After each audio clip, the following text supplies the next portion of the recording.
نہیں ملتا۔ گھروں میں عموماً جو جانور مر جاتے ہیں، ایک تو طبعی موت ہے اپنی جگہ پر ہے، لیکن عمومی طور پر جو جانور مر جاتے ہیں وہ دو اسباب لکھے ہیں روحانی طور پر۔ ایک تو حدیث پاک ہے کہ نبی کریم صلی اللہ علیہ وسلم نے ارشاد فرمایا، ہر مسلمان کے گھر کے چھت پہ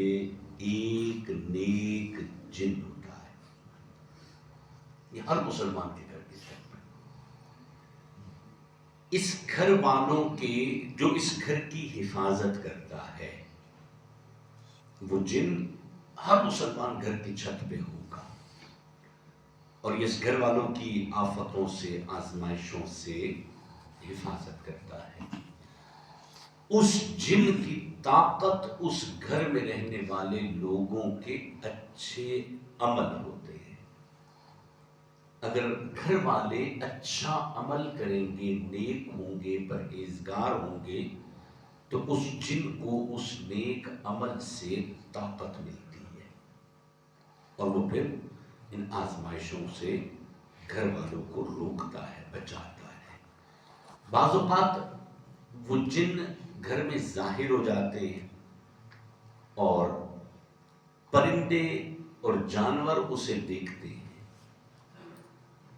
جس جانور نے اسے دیکھا تو وہ اس کی ہیبت سے فوت ہو جاتا ہے، یہ بھی کتابوں میں لکھا ہے۔ لہٰذا یہ کانسیپٹ نہ رکھا جائے کہ فلاں جانور رکھ لیا جائے تو گھر میں خیر و برکت ہوگی، اور گھر میں یعنی ہمارے ہاں درباروں پہ کبوتر، اب اس کو بھی ایک درویش جانور کہا جاتا ہے، اور حالت یہ ہے کہ انٹیریئر سندھ میں، پنجاب میں، دیگر مقامات پر پرندوں کا سید پرندہ اس کو کہا جاتا ہے، کبوتر کو، کہ کبوتر جو ہے یہ پرندوں میں سید ہے، مطلب سردار ہے۔ ہاں ایک مزاروں کے ساتھ ایک اٹیچمنٹ اپنی جگہ پر ہے کہ وہ اٹیچمنٹ ہے کہ وہ مزارات پہ اکثر ہوتے ہیں، لیکن اس کو سید کہنا اور بابرکت پرندہ کہنا،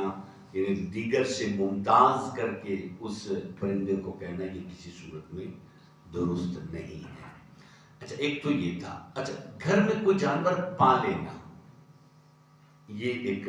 انڈرسٹوڈ ہے کہ آپ کسی بھی جانور کے اب مکلف نہیں ہیں، لیکن جب آپ اس کو رکھیں گے،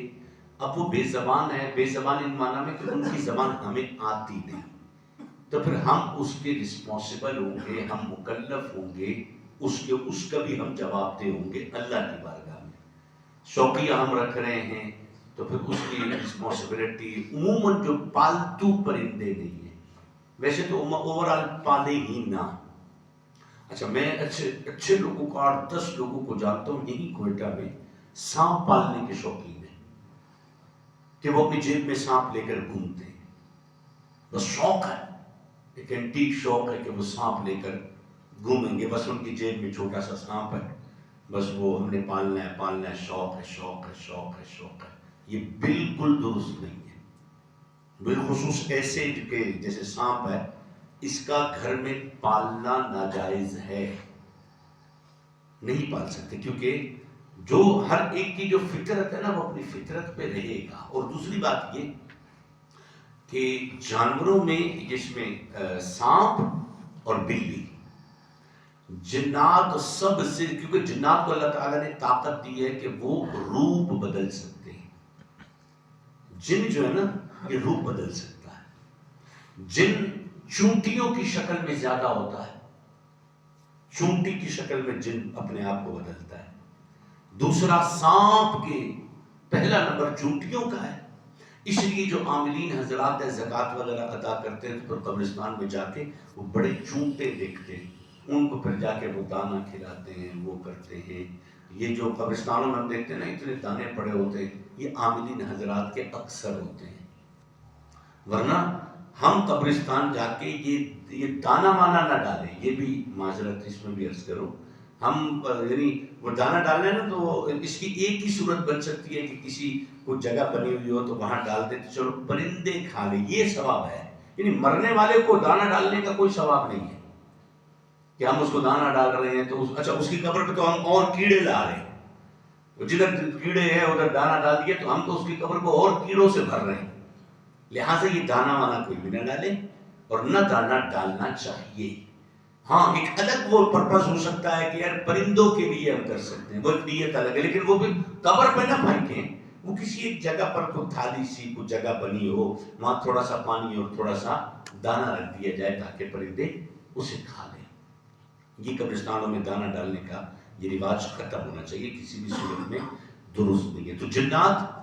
ان کیڑے مکوڑوں کی صورت میں بہت زیادہ روپ دھارتے ہیں، چونٹیوں کے روپ میں، سانپ کے روپ میں، یہ اپنے آپ کو کنورٹ زیادہ شوق سے کرتے ہیں، بلی کے روپ میں بھی کرتے ہیں، یہ اپنے آپ کو کنورٹ کرتے ہیں بلی کے روپ میں۔ لہذا یہی حکم ہے، پسندیدہ یہی ہے کہ کوئی بھی گھر میں نہ جانور پالا جائے، اور پالتو وہ بھی نہ پالا جائے، لیکن شوق ہوتا ہے، کسی نے کنیری رکھ لی، کسی نے چکور رکھ لیا، کسی نے کیا رکھ لیا، تو اس کے حقوق اپنے اوپر لازم نہ کریں، کیونکہ وہ ہم ان کی زبان سمجھتے نہیں، جو ان کو مطلوب چیز ہے وہ اگر ہم نہیں دے پائے تو اللہ کی بارگاہ میں جواب دے تو ہیں ہم۔ خیر خواہی کا جذبہ ہو وہ سب اپنی جگہ پر ہے۔ اچھا دوسرا اس میں یہ ہے، عربی زبان میں ایک لفظ استعمال ہوتا ہے ابو۔ اچھا ابو کا معنی جو ہے باپ نہیں ہوتا یا باپ ہی نہیں ہے، ابو جو ہے وہ عربی زبان میں مختلف معنی میں استعمال ہوتا ہے۔ ابو باپ کو بھی کہتے ہیں، ابو عربی زبان میں، ابو چاچے کو بھی کہتے ہیں، جتنے بھی چاچے ہیں نا عربی زبان میں چچا کو بھی ابو کہا جاتا ہے۔ اچھا عربی زبان میں والا، بھئی یہ دکان والا، گھر والا، یہ جو لفظ والا ہے نا اس کے لیے بھی لفظ ابو استعمال